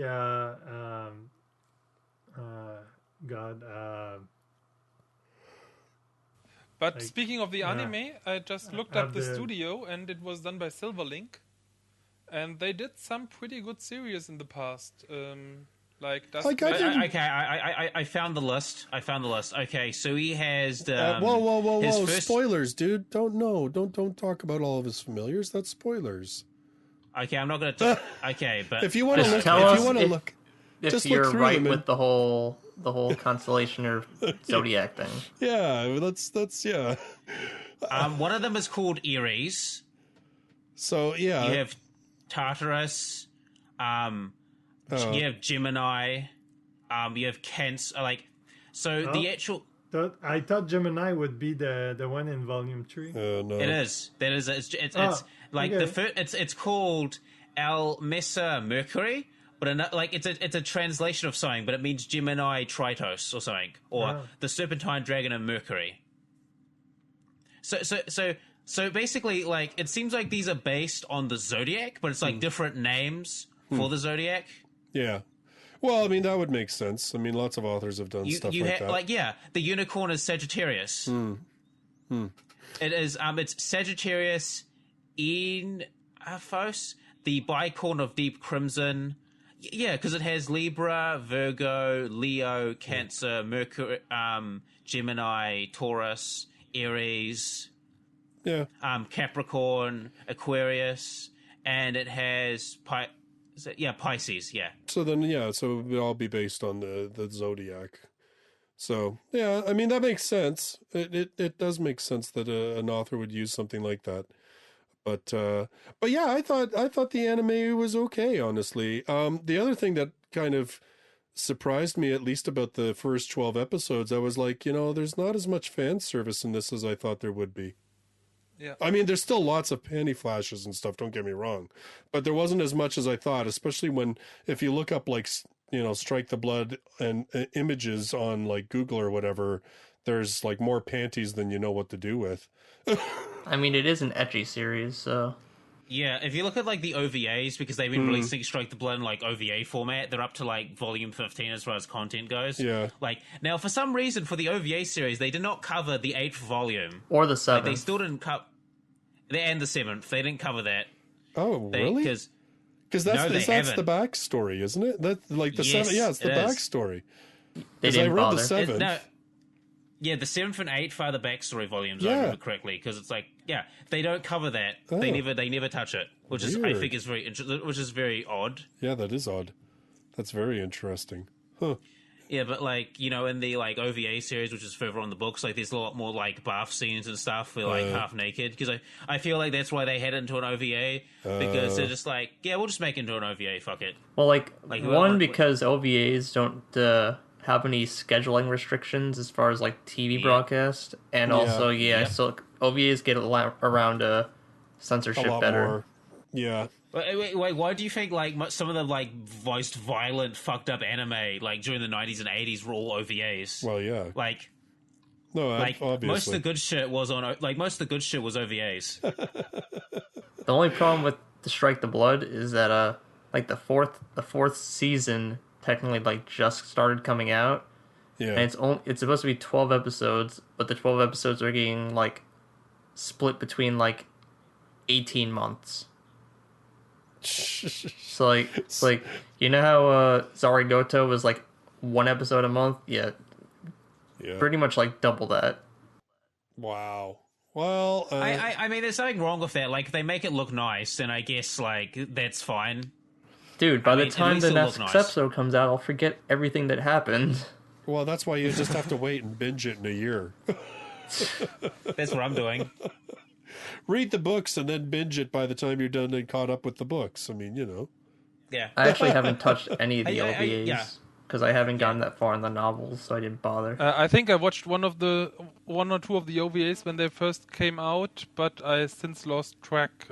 Yeah, I just want to tell you something. The second OVA, apparently that skips way forward into volume 17. Oh, really? But yes. Weird. I think the volume adapted the OVA because volume 17 obviously didn't exist yet. Okay, but I know for some reason one of the OVAs is out of chronological. The events in one of the OVAs actually takes before I forget which OVA it is. It's the one where he's actually no, that's spoilers, but it's is one it of them. One of the them Valkyria one, Kingdom of Valkyria? Yes. Yeah, that one. That one. That's supposed to happen much later. That one's a normal OVA, like every other series has, and all the other OVAs are OVA seasons. Hmm. Yeah. Weird. Yeah, that always fucking confused me because I watched that. I was just like, I was reading the books. I was like, oh, when's he gonna do that? When's he gonna do that? It never happens. I looked it up and it's like, wait a minute, that's fucking That's like volume 17, 18. Like it's somewhere like in the distant future. Yeah, it was like, it was anime original, and then the author decided to write it into a volume. It probably was he had a tight schedule deadline, and he was like, you know what, I'm just gonna do it. Yeah. Yeah, so I'll just bring up another idea. Like, I think one thing they could have made this series cooler is that, like, instead of, like, having this whole backstory of how he became strong, I wonder if it would have been better if we see him as, like, a super powerful vampire, like, as Count Kojula, like, as he is now. Well, like, him, with like, all running 12 this domain Pokemon and stuff. Yeah, it kind of defeats the whole Pokemon theory. Well, and again, it's that whole thing about building the harem and the giving a reason why these girls are letting him grope them. I mean, they could always do that in flashback, like as he's like doing his domain. It could be like, "Oh yes, I remember the time. I remember when I first met you." Well, I don't know. I mean, I think that I just think that the idea that is the character journey could be a lot stronger for one. And then again, Mirage is. Well, it could exist, yeah. Well, I mean, the character journey that Kojou kind of has, and I mean, it's a fairly, standard one. Yeah, is the whole idea of, like Bio said, the whole accepting of the responsibility because of the power you have, right? I mean, initially we see this guy who's living his life just hiding it, and then as the series progresses, more and more he's getting involved in things because he knows he has the power that he should do something about it and that he can do something about it, right? And that seems to be about the only character journey for the most part, at least. I mean, it's certainly the only evidence of any character journey in the first 3 volumes, that's for sure. But the thing about this series too is that as much as there were little things that would annoy me, or even some big things that would annoy me, and that I would be kind of like, I don't know if I can turn my brain off enough to accept this, there were other little things that would kept like bugging me that I was like, I need to know. Like, I kept, like, the whole way that they tease you for the first 6 volumes about how the hell did he even become the primogenitor, right? Yeah, I actually like the origin story thing of how he became that way. Like, I actually like it. It's actually pretty cool. And it's kind of tragic. And then, like, the whole thing with Nagisa, like, how she seems to be possessed by this entity in the first, like, in the, what is it, the second book, she seems to be possessed by something. And like, I get the heavy impression, I haven't read in the book, so I don't know, but I get the heavy impression that it is somehow the consciousness of the fourth primogenitor. Yeah, I think so too. Well, it's pretty they obvious. kind of spoiled that in the first season of the anime. Like, to an extent, yeah, they do. I mean, I haven't watched the whole season. I've only watched the first 12 episodes, because that's all. I mean, it's pretty obvious. It like, is obvious. As you go... I didn't remember it from the anime, but even from what little you see in the second volume, it's pretty obvious. It's definitely obvious. That's what I mean. But then I was like, well, so if she has her consciousness or her soul or whatever, how the hell does he have the power? Like, you know what I mean? Like, that was the kind of stuff that I was like, is the author actually going to give me a cool story about this? Or is this going to be one of those things where when it's revealed, I'm going to be like, I can't believe I read 10 effing books just for this BS. Like, you know what I mean? That was the kind of stuff that kept nagging me. I won't spoil it, but I think it was well done. Okay, well, it was good. well done. All right, okay, fair enough. I would say it's like one of the better things that's written about the series, okay. like the how he became it. Is that story part of one of the OVAs? No, it's no, which sucks actually because it's volume 7 and 8 of the light novel basically tell you how Kojou met the fourth primogenitor and eventually how he got her power. And I haven't read 8 yet. I've read up to the end of 7, so I only have half the story. It's actually pretty good. And the 8th volume leaves more dangling for this bigger story because as the series goes on, you do see this, the character the development of him becoming Count Kojula. You sort of see him going more and more in that direction where, it's getting up to a point where he has to embrace the fact that he is Count Kojula and he can never live a normal life again. I'm almost like half expecting him in like 30 years' time to look like Vlad von Carstein from Warhammer Fantasy. Like he has just like this big badass fucking armor, this long mane of hair, and he's like, "Serve me in death or serve me in life." And he's got like the picture I just my post in the chat. Like look how badass that is. Yeah, I know, but I don't. Dude, why can't the vampires in the show look like that? That'd be awesome. Like wearing this like fucking armor and shit, and they raise up armies of the dead. Because they have to look like anime pretty boys. That's why. Because it's anime. So. Well, actually, Vlad can make himself look handsome, and so can Manfred and Isabella. Yeah. On that note, like one thing that would have been interesting maybe is if it would have been written from a shoujo perspective. Oh, really?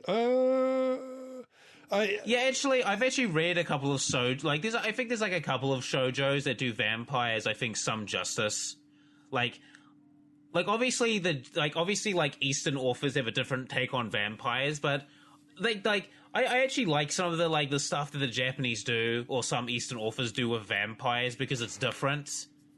I just kind of think that it wouldn't work the way that it is if it was from a shoujo, because unless you had a reverse harem. But no, this is how you write. No, this is how you write it. This is how you write it. Like Kojo is like the brooding, handsome guy with a really dark backstory, and he's moody and he's dour. And the innocent little Kohai is like, oh my god, he's so charming and handsome. He's such an asshole to me. Oh, does he love me? Jeez. Yeah, but the thing is, from seeing that Yukina is on every cover, like, well, she has a main role, but I mean, if it would have been from her perspective, trying to maybe figure out why is Kojo like a primogenitor when he was supposed to be a human, maybe like all of this, like I don't know, mystery could have been maybe interesting. Actually, I actually think it would be really cool is that like Yukina didn't meet Kojo until like a volume or two. Like have this build up of their meeting. Like she's like watching him and stalking him and just like, oh, what he's really like. Like, man, he seems so placid. He must have some evil plan scheme. Oh, he's so cold and distant. Oh my god, my heart is beating. Is this love? Like bringing like this idea of like vampire being a monster, but in reality, like he's not that bad of a guy. But if you have like this idea that vampire are really menacing, hard to approach, then you have like a good recipe for a shoujo manga. Like in Hataraku Mao, first stalk him for an episode or two to see if he's up to any evil. Yeah, exactly. Wow. No, but then when we find out that he's actually a good guy, just be a raging tsundere for like 10 more volumes. It's like no, but yeah, like if you look at like if has anyone here read the Rosario Plus manga? Nope. I haven't. I've seen the anime. You should. The manga's better, Well, and like the anime goes like original after the first season. But like if you look at like if you read the manga, like. The main character like changes a lot as he becomes more vampiric, like not just like in physical appearances, but also like like he has these light personality quirks that comes in as well. Like he's a lot more like there's like this what's the word? There's like this air of like mystery about him now. Like he just has like this aura that people are just like evidently attracted to, and he's a lot more charming and a lot more dominant, not dominating and like he's some sort of tyrant, but it's almost like, he wants something and you can't not help but just give it to him. Like, and maybe they could have portrayed Kojo like that if you want to go for the shoujo style, like as she's learning more about him, she notices that he has this like mysterious aura and that he's mysteriously charming even though he doesn't mean to be. And like you see that in Rosario Vampire, where the main character starts like gathering, like he starts developing this weird type of charisma, and he becomes more like handsome as well. Because one of the things that are with vampires, they're handsome and they're pretty. It's because it's to attract their prey. Yeah. I again, it, for what it is, the series isn't bad, right? I mean, it is definitely. It's not the worst thing with vampires I've seen. Like it's definitely no Shiki or Vampire Night. Like, I mean those shows are fine, but they do shit the bed when it comes to their core elements. Well, I think it is like I said, I think if you view the series as more of a shonen battle high school type thing, it always makes me, I mean, it's one of the things when you read the series, like pretty much everybody around Kojou has some weird thing going on with them or some weird power. And yet he's trying to hide the fact that he's a vampire because, what will they think of me? And it's like, dude, like you're, Asagi's like this ridiculous hacker apparently that is, God-given for when it comes to computers, and Yaze's got the whole sonic power, and like it is really. And I think Asagi is supposed to be bright. How long does it take for her to catch on that he's a vampire? Well, I mean, there's some. I actually like. Did he give it like? Actually, yeah, it would actually make sense that she would she if I remember correctly, like in the first couple of volumes, she definitely feels that there's something going on. The whole like woman's intuition thing. Like she has a feeling that something's wrong with him, but she just can't put her finger on it. Well, she knows he's hiding something from her. That she comes right out and says that to him, right? And Kojou's like, God damn that woman's intuition. Yeah, that's why she gets naked to learn what he's hiding. Yeah, the author lampshades it by saying that she doesn't want to hack into his private information because he's her friend. Come on, she's supposed to be intelligent. How long does it? A serious question. How long does it take for her to catch on? Does she? Bio?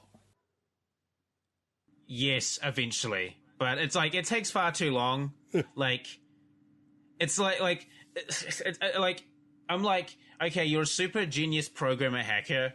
Like you have access to fucking Google and access to shit, all right? And even if you didn't have access, you could probably make yourself have access. Telltale signs for a vampire. Oh, they're oddly charming and charismatic. They have this feeling about them. They're supernaturally strong and fast and tough. And they act standoffish. Oh, top 10 signs that your friend may be a vampire and is hiding it. How about, you're telling me absolutely nobody has a smartphone in this damn city that they're taking pictures of like Yukina and Kojou and stuff ripping the city apart while they fight monsters? That's the other thing. Like, speaking of that, actually, doesn't Kojou have a cell phone, have a smartphone? I guess nobody recorded or took pictures of that time Kojou almost got killed. Let me verify something real quick. Like, the first volume, when did it come out? Yeah, if you want to ask a computer question, John Luke, it came out the cell phones. Middle 2011. Yeah, smartphones were around. Okay, I thought it was older than that. But, in 11 there were smartphone in Japan, so yeah. Yeah. Like I said, I don't really get it. I mean, that. Yeah, I think it's one of those inconsistencies that Mirage we're up against. No, it is absolutely. There's a lot of that. Okay, but that's something that many anime have in common. Any anime where someone has a secret identity and they're fighting around the city, nobody ever takes pictures. Which is bullshit, man. Because I one time when I was like really sick, I once like puked in the middle of the mall, and there were like people taking pictures, and I was like giving them a fucking look of like, what the fuck is wrong with you? Has anyone seen seen the anime or read the manga Parasite? Yes. Yeah. Like, you're aware that the manga was written in the 80s, correct? Yes. Nope. Well, in the 80s, when it was written, there weren't really cell phones, weren't a common thing. I confirm for like there was most not. people. Yes. So the whole parasites are taking people over and they're like trying to mingle in human society actually made sense because like who the hell would be able to prove it's actually happening? Well, the anime adaptation decided to basically take that and put it in modern times, which makes it even less believable because like everyone has a cell phone. Yeah, I would say that's one of the problems with the anime. Like the odds of no one catching any supernatural or like alien like thing happening is very unlikely, and it's the same for Strike the Blood. It's like it would be a thing if all the battles happened in like secluded areas, but like you said in Volume 2, like Kojou almost gets his ass killed by Saika in public, and apparently nobody has. Yeah, what about like? Doesn't this this is a school with demons, right, running around? Like, wouldn't there be like security cameras or something like that just to make sure that if like an incident happens, between the students, they can figure out, who's responsible and who to blame. You would They don't need to because like registered non-human have bracelet that rings whenever they use their powers. But I think there are several scenes where Asagi is hacking into video feeds of all over town. Yeah, it is. Yep. I mean, it's like, again, it's that inconsistency, right? Yeah, now that I actually remember it, like I think one of the reasons why Kojou doesn't outright say it is he doesn't want one of those bracelets. Because now I remember correctly, there is like a bit of like this racism element, like in a couple of the books. Like I don't think it comes up in the books that we're covering in this podcast, but it does come up in like later books. Like there is this like light racism element. There's some animosity between like humans and certain demons and shit. And I think that's one of the reasons why Kojou doesn't reveal himself, because basically he would technically have to be forced to wear those bracelets, but technically, they would try and force him to make him wear those bracelets, and he would like refuse, and that would start trouble.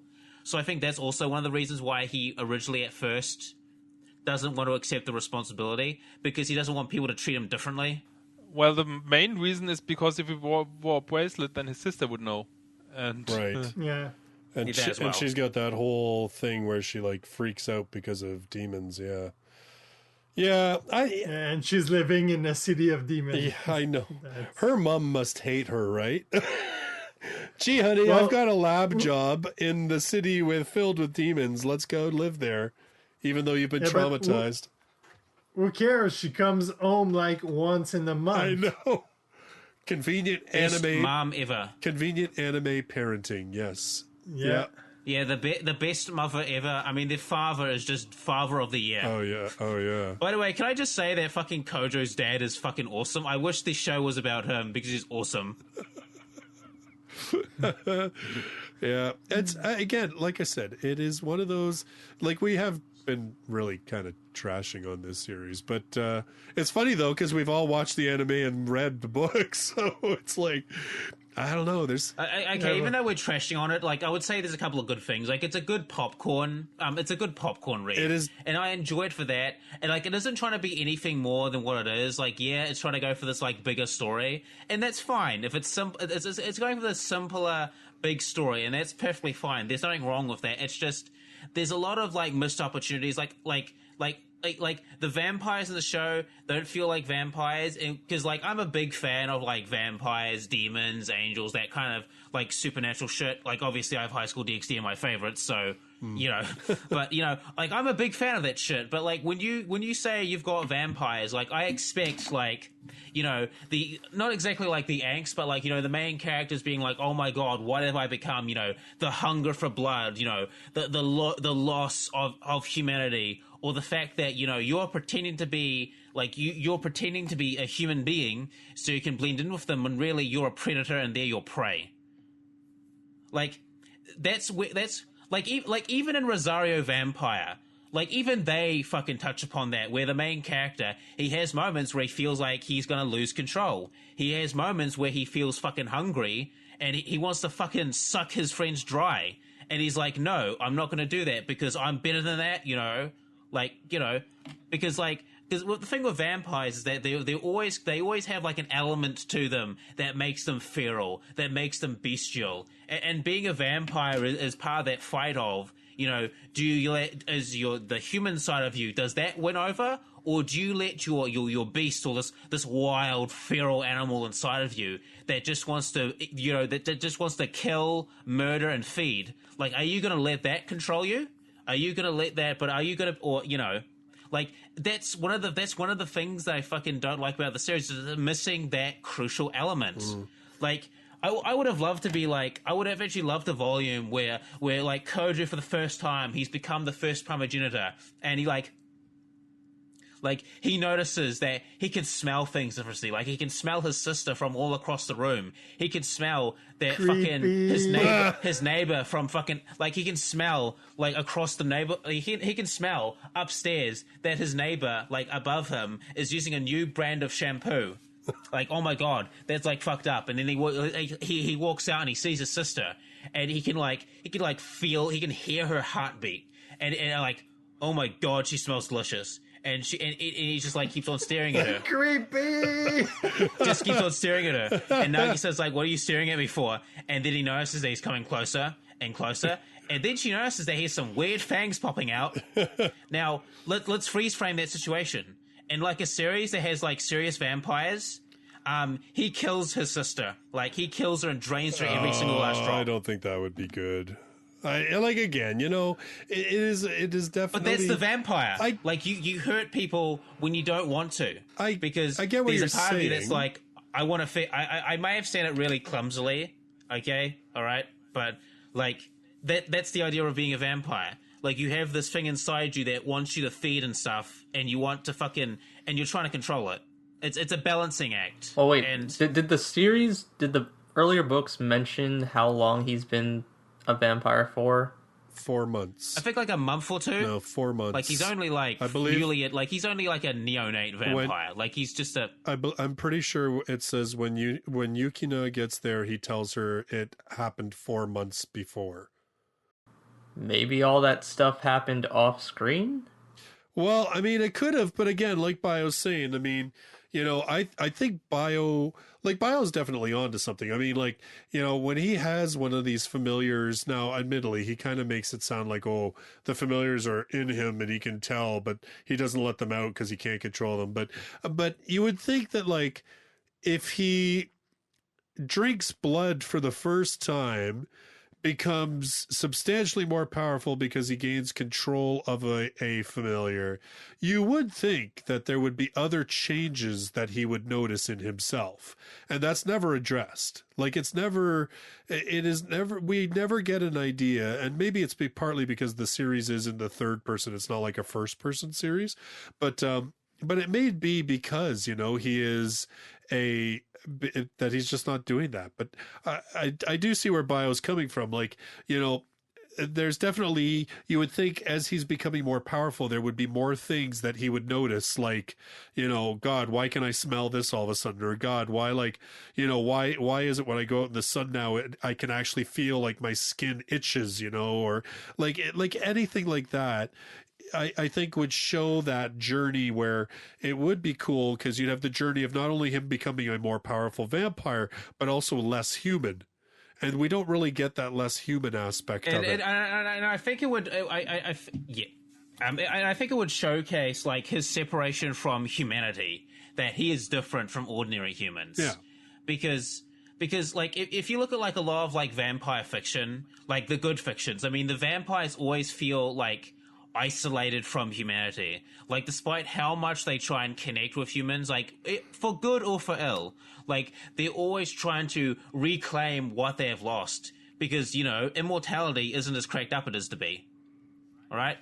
Yeah. And that's another thing with Kojou. Like, he is immortal. He will never fucking die. Like, he will live forever. All right? Because if I remember correctly, like, the primogenitor curse was bestowed upon them by gods that are now dead. Oh, I don't even. If I remember, we're going too far ahead, I think, because they haven't discussed. They don't really discuss the origins as much of the primogenitors. No, I'm sorry. No, they said it was written in the first or second book. What, the origins of the primogenitors? I don't remember that. Yeah. Part. Okay. I thought there was. I'll mention it now.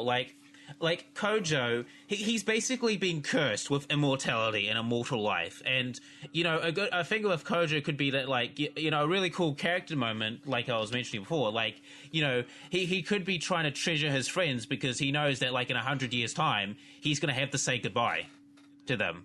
Yeah. Unless he turns them into vampires. I think it was in the first book. Like, when Yukina asked him, well, how the hell did you become a vampire if you... Yeah, she was like, oh, did you eat the fourth primogenitor? Yeah. Oh, senpai, you're... Like, and senpai's then a she diabolist. says that either he has to have consumed the fourth primogenitor, or either he had to be cursed by a god that is now non-existent. So... Right. All right. Well, again, I'm done with my spiel. Like, I think I've said my piece. Well, yeah, I was going to say we'll probably wrap it up because we're about 2 hours. But again, you know, I think it is good to have a critical view of this series because, yes, there's lots of holes you can poke in it. But as you said, well, listen, we are critical. We are critical about these series because we care. Like, I'm critical for the series because I want it to be more. Like, it's fine as it is, but I expect better. I'm critical because I've watched Castlevania not too long ago. Oh, jeez. Well, oh, you watched the third season. That was such a mixed bag for me. All I can say about that third season is it had the one episode where I laughed so hard I nearly died. That when he's like demon goats that fly and shot fire. Flaming turds raining from the sky. I was like, just the way he delivered that line, oh my god, I died. I had to rewind it, watch again. I laughed so hard because it just came out of nowhere. Anyway, yeah, I actually liked the Castlevania anime. It was very fun. Very, like, I'm not even a fan of the games, but I'm just like, you know what? I might want to play the games now. No, check out one of the games at least. Yeah. All right. Well, don't start with the first one. I don't think I have an emulator for it. No. I don't think I have the emulator for it for my PC. I thought it was the second one that was awful. Yeah. Yeah, the second one, but like just play Symphony of Night. Yeah, exactly. All exactly, right. because like the first one, they're not super bad, but at the same time, like the graphic hasn't aged that well compared to other NES games. All right. So, you know what? Again, we are going to wrap this episode up. Again, Strike the Blood, one of those series that definitely you can have some fun with, but shut your brain off a little bit before you get into it, because if you start asking too many questions, you might not be able to enjoy it. So there it is. In any case, I have no idea what we're going to do next because we didn't really discuss it. Maybe at least next time we'll talk about at least what J-Novel Club and other companies have licensed. I mean, like, if you want to go for as far as like series goes, I mean, what haven't we covered that we'll go like? Oh, could we do Excel World? Oh, we could do Excel World at some point. We could do.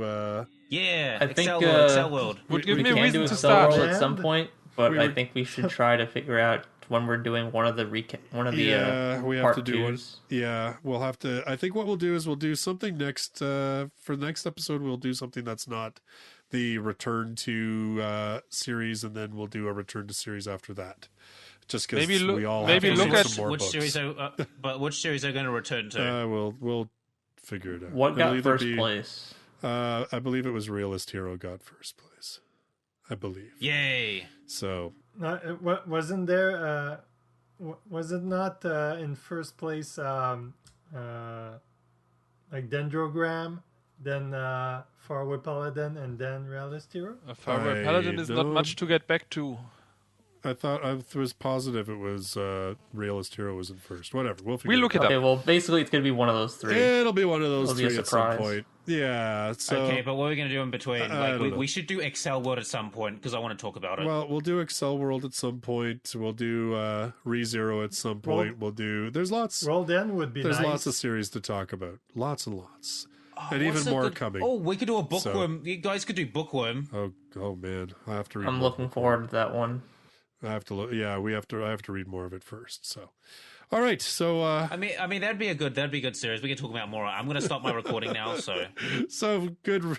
So, gentlemen, thank you so much for joining me tonight.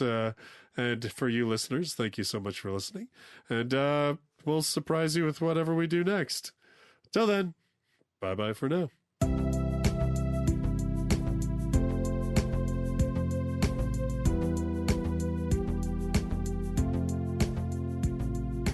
For show notes and related links, visit lightnovelpodcast.com.